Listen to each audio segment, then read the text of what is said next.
Hey guys, welcome to the live recap of Season 5, Episode 2. We just were talking for 17 minutes and didn't realize that my OBS mic was off. I'm Brian Swan, of course, from Methodemocracy. I'm joined alongside Austin, aka AJETT. Find him on SoundCloud, YouTube, Twitter, and many other places. Dude, we just talked for 17 minutes about this episode. Can you please help me out and do this again with me?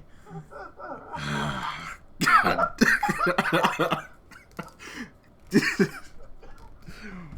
I mean, look, it's better than being stuck in 50 years of a time portal. So, okay, we'll run through everything. Sorry, guys, for the wait. I know you guys were, waiting for this live stream, whoa, well, it should be starting in 5 minutes. Yeah, we were talking as the time was going on. But, I'll start from the top, everything that I was talking about before.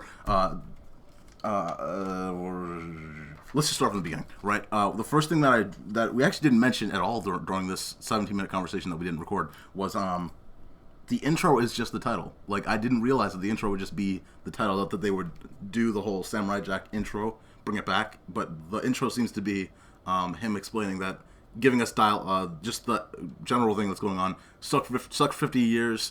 Aku is all over the place. Or his reign is all over the place, and he's just stuck there. So that's the general gist of it for the intro.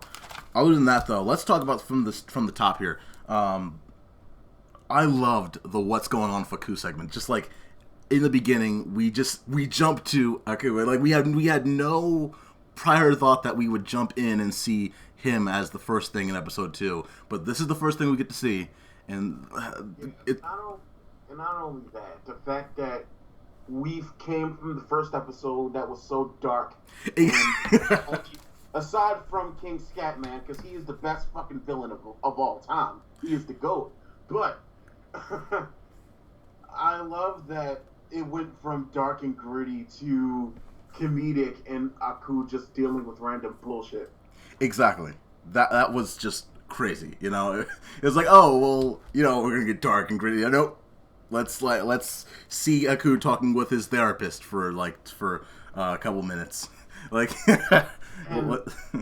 way that he was so nonchalant, and when people were saying, offering gifts to him and new weapons and all of that shit, and it made me realize that, one, he probably doesn't even know about the daughters of Aku, and two, even if he did know, and when upon coming back to Earth, he probably wouldn't give a shit about their existence. Exactly. He's just so out of it that he's just I don't think. Yeah, you mentioned this in the before what we were talking about before. The fact that they're making him so religiously over, these women are making it overtones of religion and making a cult out of Aku. He doesn't care. He's not committing that far to Jack. He's just okay, he's Jack there. Is something that he wanted to fuck with. And now he's stuck for 50 years. And he's okay, this is boring. He's he's bored of it. He's bored of it. And that's crazy,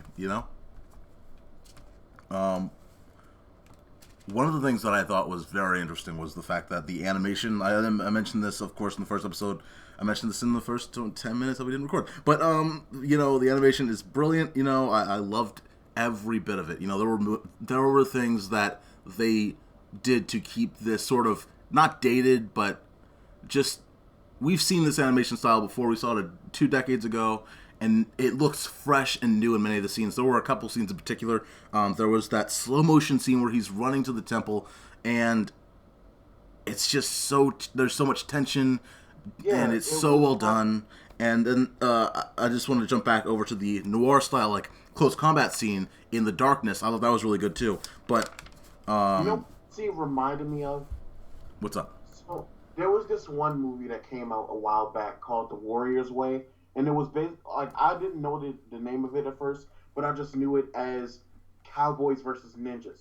And there was this one scene in it where he's in a dark room and there's a bunch of people shooting at him while he's slicing at a sword trying to fight them off, and he kills everybody in the room. Right. I immediately thought of that scene when I saw the fight scene in Samurai Jack. So I really if that was an adaptation to that, or like a paying Just homage to that, an ode and homage to it. I'm fucking proud. Oh yeah, yeah. This was a brilliant. If it was that was a brilliant job done. Now we had a lot of visions in this episode. I'm jumping back and forth to different things here, just in terms of the reaction. But we had a number of visions in the first episode, just about the people that he wasn't able to save in of course, the past. Here we see a vision of him, like himself. He's talking to himself, right? And you brought up something. What did you bring up? I'm sorry, man. The fact that like I brought up two things. It was either that he like maybe the vision version of Jack was trying to convince him to kill himself, right? And I brought up Ostrich Fox's theory that maybe that green got that shadowy thing on the horse was Jack on Aku's side, right? Because I mean, those are the two things that I think are really bugging him at this point. For 50 years he's been here, right? It's like, how much longer do you think you can handle being in this location and just not getting to the point yet where you're facing him? Like, that has to be so strenuous and so stressful and so annoying and such a pain. And I mean, it would be ridiculous to say that, oh, well, these options are obviously on the table for him. The idea of, oh, I'm done with my life. I don't want to do this anymore. I'm tired of it. Is completely understandable. And the idea of like, all right, fine. If I have to take the dark path, maybe I will. That's also a likely path that I wouldn't be surprised him to take, in the fact that he's been there for 50 years, like, that's incredible, He's still fighting the fight 50 years on. Most definitely, man. Like, and it's it is just like really fucking like struggling to see him go through all of this shit. Also, I'm looking at the comments, and a lot of people are talking about the wolf theory, like the wolf imagery. I'm shocked a lot of people didn't get that. Oh yeah, no, the wolf imagery. We were talking about this when it didn't record, guys. But we were talking about this and so of course we see about 5 minutes in the next cut after the what's going on with Aku is we see a wolf walking through the forest, and it's symbolism for Jack going through the forest at a fork in the road, and he turns, takes the left side, and the wolf is surrounded by a number of creatures and is trying to fight. Basically people that are creatures that are like a lot stronger and more capable than him. Right. And again, that's imagery for Jack not being prepared for the daughters of Aku. And I mean, the funny thing is, like, I don't want to cut you off, but like the funny thing is, like, you see him destroy that tank that they were talking about in the beginning, just like in a second, and you're just like, oh, he's still got it. But once the daughters come in, it's like nothing. It is almost equal there. He destroys the tank, that giant tank bug thing, in a second. But the daughters are just so strong that he's not prepared for that. And you had symbolism throughout the entire episode, and we'll talk about this, but at the end it's like the wolf is dead. Jack, obviously, I mean, we talked about this, he's not even the wolf is dead, all of the other animals are dead as well. That's another thing, like the sisters presumably aren't dead, but like we got one down. Speaking of which, what's up? Because we'll talk about this in the last 10 minutes. The fact that this may or may not have been Jack's first human kill. Exactly. Right. That's... Yeah, and like that. Another thing with the Vision Jack is that Jack kept telling himself, like, they're just robots. They're just robots. So like, there's gonna be a way. I'm gonna predict their movements and all of that stuff. And like, there's always gonna be an outcome. And this time it was a human, and he had no idea he couldn't cope with that. Exactly, and like we talked about earlier, like he's been there for 50 years. It's like the fact that still is like in his mind, like such a big thing, such a painful thing for him, really tells you all about the character. The fact that this is 50 years in, still a thing that bugs the crap out of him. Like, oh, I did what?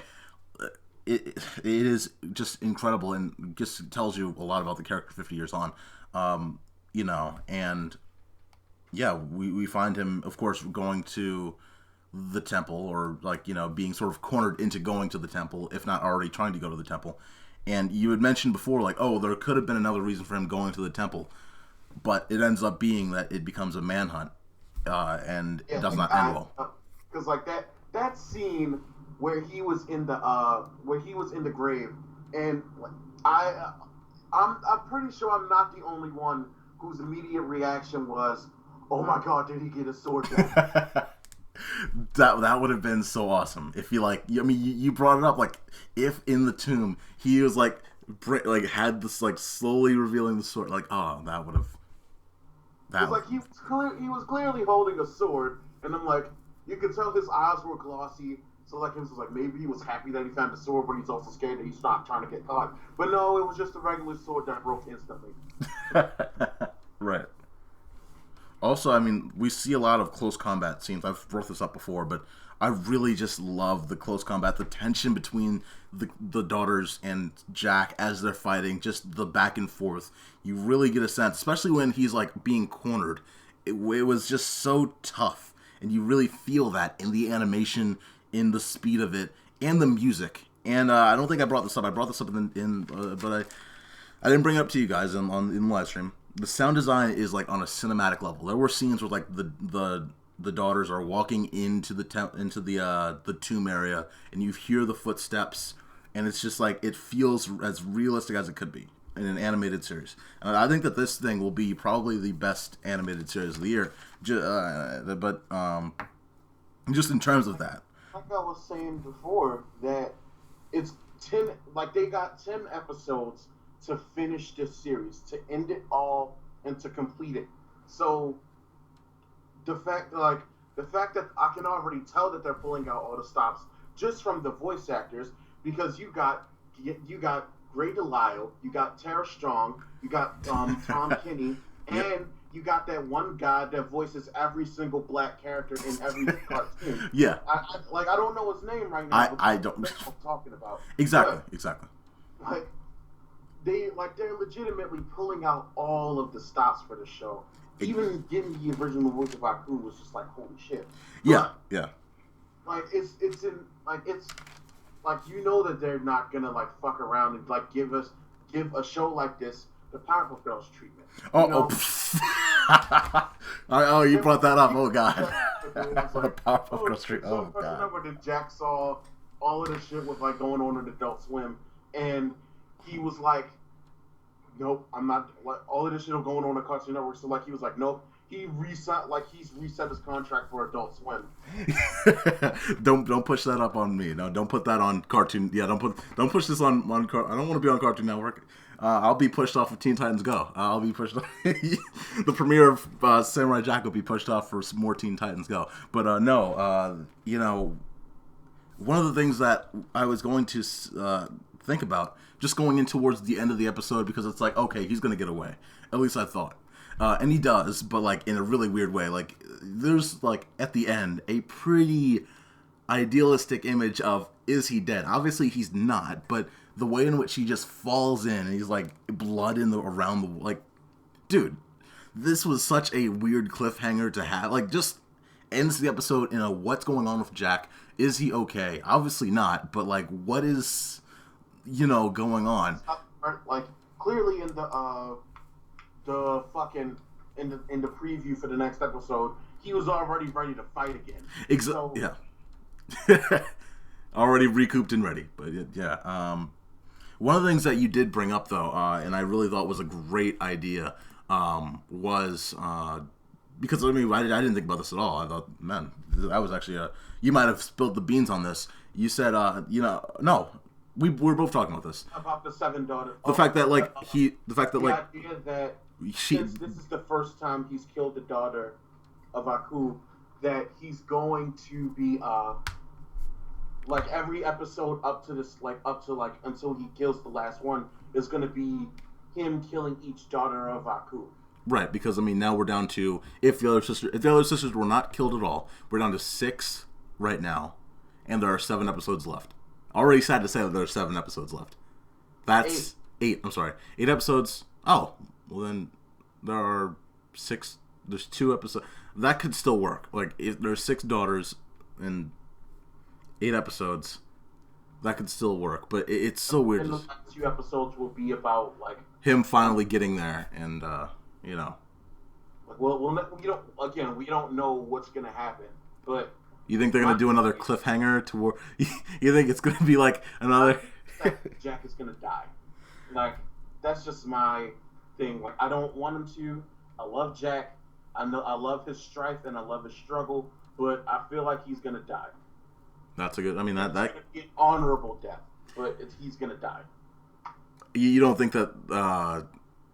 that he'll get the, oh, well, Pixar happy ending, let's have him go back, everything's okay. I mean, it's too dark for that, right? I mean, like these 10 episodes, they've shown that it's not going to be happy ending, and it's not going to be like everything is going to be immediately resolved, right? Like it was in the original episodes. Exactly. Austin, after talking for 45 minutes, we're going to have to wrap this up. I wish that, you know, we were able to do the live at the time in which it was already set. This is going on 33 minutes on the live stream. Thanks guys for watching out there. We're sorry for the lateness. Didn't realize that it was even on at all, or off at all, and then turned it on. But Austin, thanks for being here, man. This was cool. You know, thanks for doing a second recap. But yeah, again, also you can find Austin, of course. He's going to have a sort of conversation with what is his name? I'm sorry. Simon Panrucker. Thank you. I got this wrong. Yes.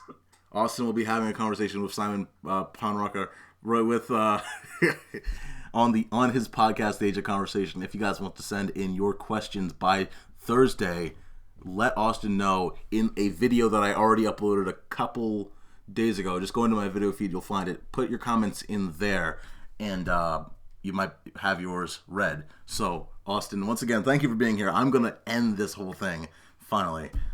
Thanks for watching, guys. I'm Brian Swan. Joined again with Austin, a.k.a. AJETT. Find him on YouTube, SoundCloud, Twitter, Facebook. I'm tired, man. Stay tuned for more.